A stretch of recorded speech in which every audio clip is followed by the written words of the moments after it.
Hello everybody and welcome to another video on Alan History Nerd. This one is about domestic policies and the post-war consensus 1951 to 1964. And again I'm going to leave you in the capable hands of Tom, and again it's not Tom my cat, it's the other Tom my colleague, and he's going to talk you through some of the key aspects of this.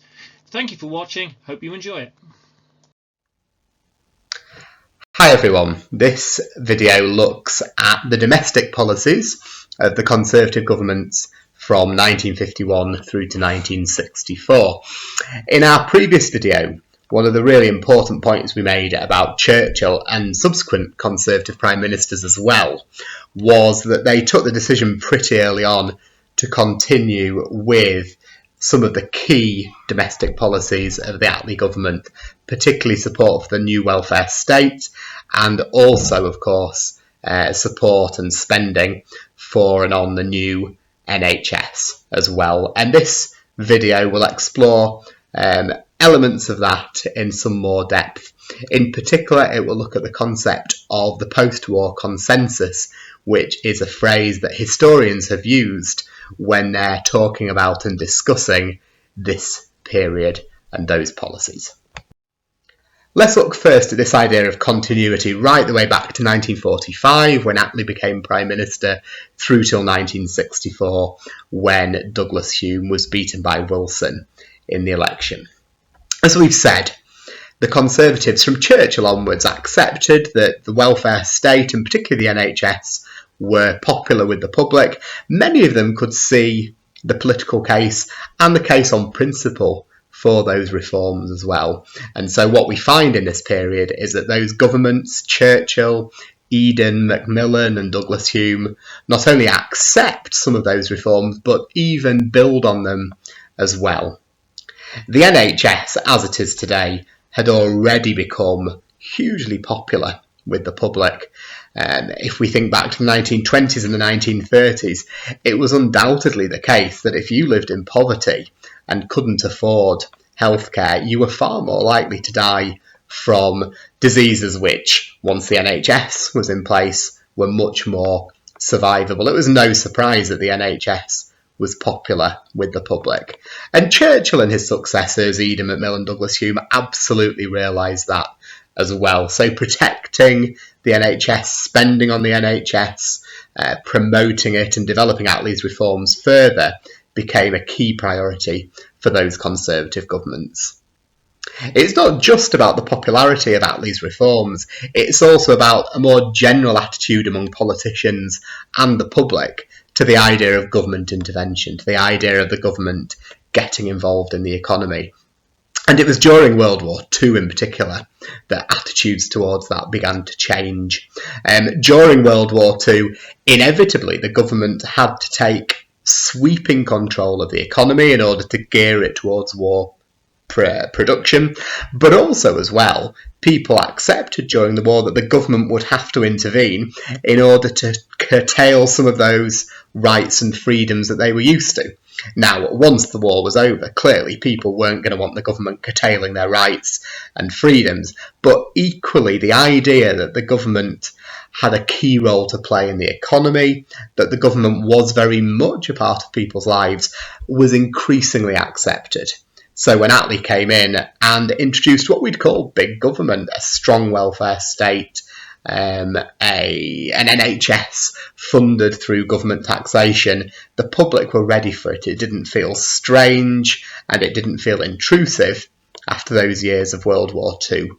And once again, the Conservatives in 51 through to 64 recognised this shift in public opinion, and many of them themselves believe in the idea of strong government intervention in the economy, particularly to protect the most vulnerable in society. There's something else as well. Before World War II, we'd had the 1930s, of course, and the Great Depression of that era, which began with the Wall Street crash of 1929. And you may well have studied the Great Depression if you've looked at America and if you've looked at Weimar Germany as well. The Great Depression, a time of great poverty and unemployment, of real suffering in communities up and down the country. And it was true in Britain as well. And the government of the era, the national government, particularly between 1931 and 35, was heavily criticised for doing very little. They had what we call a laissez-faire attitude to government intervention.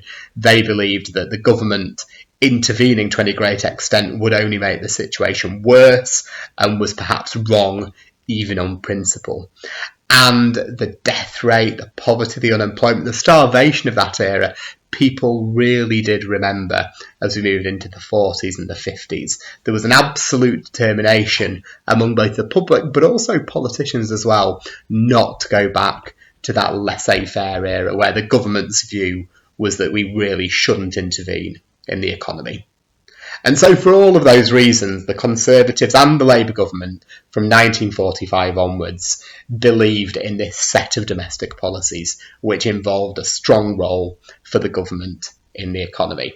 And that's why, because of that broad agreement, we use the word consensus. Consensus means an agreement on the broad area of policy there. And obviously because it's in the years after 1945, historians have called it the post-war consensus. It's not to say that Labour and the Conservatives agreed on absolutely everything, because clearly they didn't, but there was certainly a similarity between both major parties in the way they dealt with domestic policy. Let's just develop that a little bit further. I've picked out here 5 aspects of consensus, 5 areas where Labour and the Conservatives broadly agreed from 45, particularly through to 64. First of all, the mixed economy.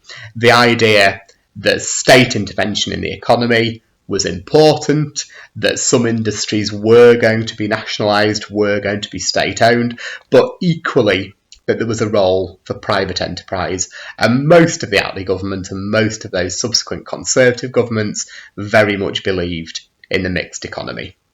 We've talked already about support for the National Health Service, free at the point of use, free when people needed it, paid for through taxation. And we've talked as well about support for the other aspects of the welfare state, about the existence of national insurance, of unemployment benefit, for example. The aim of full employment. Now, full employment is a really important concept from 1945 onwards. It's the idea that pretty much everybody who is able to work and willing to work is in work. Full employment doesn't mean that there is not one person unemployed, but what it does mean is that governments are aiming to get as close to that point as possible.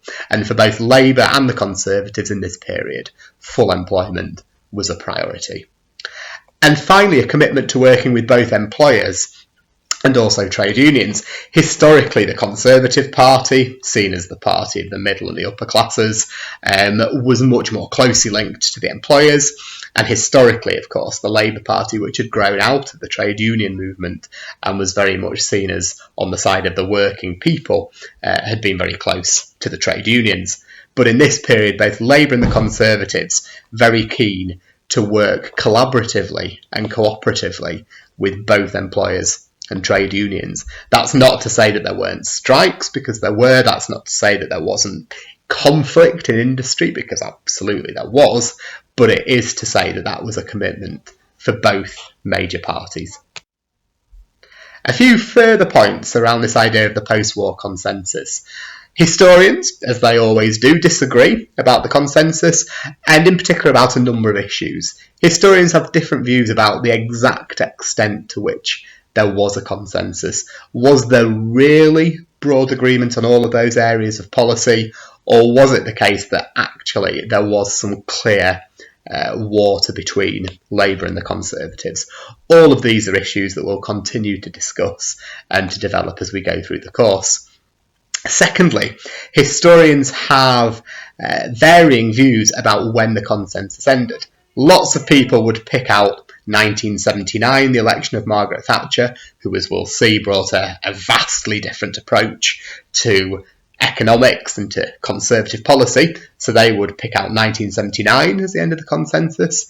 Equally, other historians would look at 1970. In 1970, Ted Heath's Conservatives beat Harold Wilson's Labour Party, and Heath in his early years of government, began to move away from consensus politics, although he quite quickly did a U-turn and moved back in that direction. So some historians would say actually 1970 marks a change, others would say, well, actually it doesn't. And again, we'll look at Heath in some detail later on. What it is worth saying is that although there's broad agreement between Labour and the Conservatives, between most Labour politicians and most Conservative politicians about those consensus policies, there were still people within both parties who were uncomfortable. The most left-wing people on the Labour Party were far more in favour of more nationalisation. They were uncomfortable and against the idea of the mixed economy, for example. Equally, those on the right wing of the Conservative Party were still very suspicious of the power of trade unions, for instance. So there were people on the left of Labour and the very right of the Conservatives who felt that the consensus was selling out some of their key traditional principles. And just a little bit of vocabulary for you. We talk a lot about the post-war consensus, but you'll sometimes see the phrase Buttskullism. We've come across Rab Butler from the Conservatives and Hugh Gaitskell, the Labour leader, already. Buttskullism, simply fusing their names together. Both Butler and Gaitskell very much in the moderate centre, very much supporters of the consensus. Three areas that I'd like to pick out now where we can see these consensus policies, focusing in particular on the 51 through to 64 Conservative governments. First of all, we've got housing. One of the very popular parts of the Conservative platform, the Conservative manifesto in the 1951 election, was a promise that Churchill made to build 300,000 new houses a year. It was only 6 years since the end of World War II. So much of the housing stock had been destroyed during the war. But also it was about the fact that there were significant numbers of people in Britain who lived in what we call slum housing, the poorest housing, often very unsanitary and unhygienic. A lot of this housing was unchanged from the Victorian era. And there was a real sense among both Labour and the Conservatives that this was wrong and this had to change. So this new housing was both in response to war damage, but also to questions about the morality as well as the practicality of some of the slum housing as well. A key name, we've come across him before, in all of this was Harold Macmillan. Macmillan later to be Prime Minister and during Churchill's government, Minister of Housing, very much responsible for pushing forward with those policies. A second area where there was significant consensus and where the 51 to 64 Conservative governments very much pursued and pushed ahead with that consensus is the issue of education. And what you have to remember is that before World War II, the idea that everybody would go to school from the age of 4 through to 19 across the country, that simply wasn't the case. But in 1944, and here's Rab Butler again, we've got the Butler Education Act as World War II comes to a close. And this is very much about secondary education in particular and about ensuring that all children got a proper secondary education. That was the aim. And the Butler Education Act of 1944 set in motion a system which was then continued through the Attlee years and continued through these Conservative years as well, and was very much part of the consensus policies. The system was called the tripartite system, tripartite simply meaning in three parts, and it was to do with three different types of school. So when you were in your final year at primary school, you would take an exam. It's still around today to an extent in bits of the country. It's called the 11 plus, and how well you did in the 11 plus would determine which type of school you ended up attending. So for those who did very well in the 11 plus, what we'd call perhaps the most intellectually adept and gifted students, they would go to the grammar school and have their pretty traditional formal education. The majority of students who've not done quite so well in the 11 plus would go to the secondary modern schools, and that would give a more basic education to those children.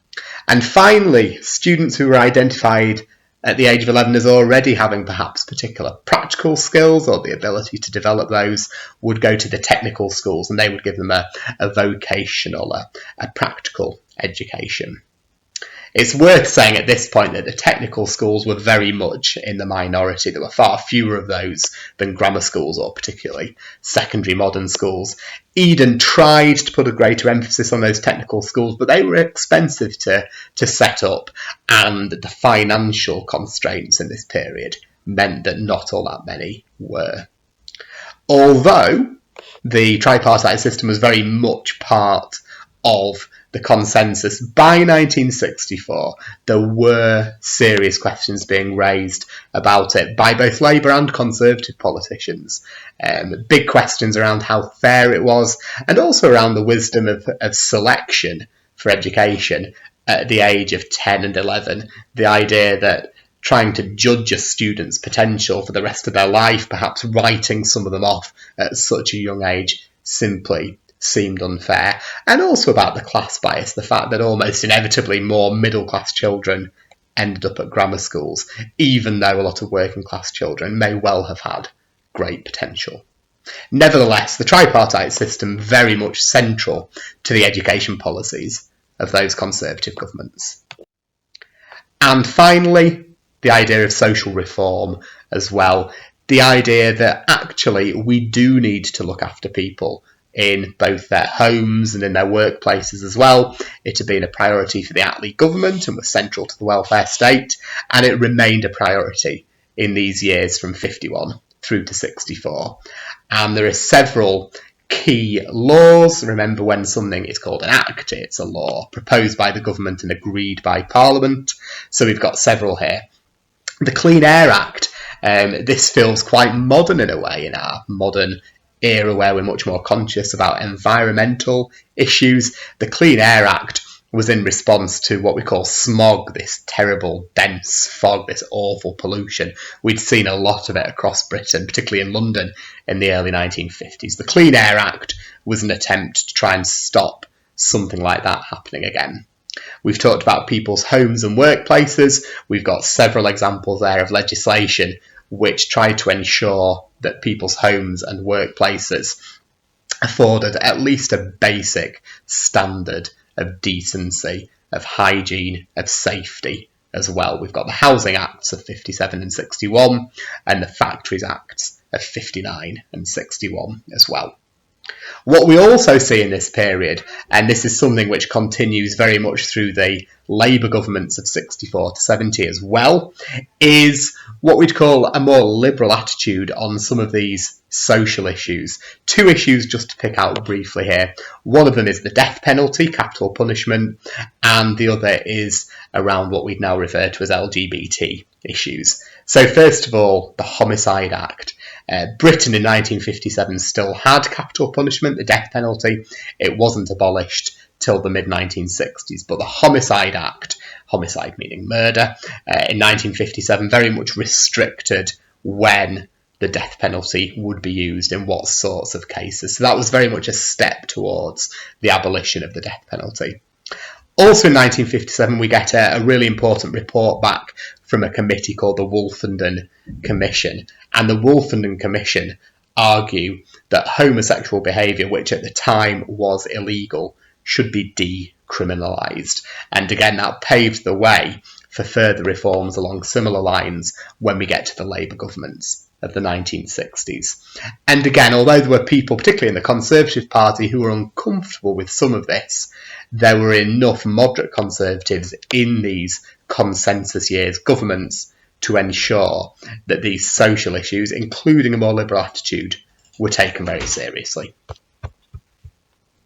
Huge thank you to Tom for that. Hope it's been as informative to you as it has been for me, and should really help you with your A-level study, or just your general interest in British politics from this period of time. Again, we're going to keep building this playlist, and as we build the rest of the channel, to try and give you complete coverage of all these different areas to help you with your understanding, with your knowledge, and with your studies. Thank you very much for watching. See you all again soon.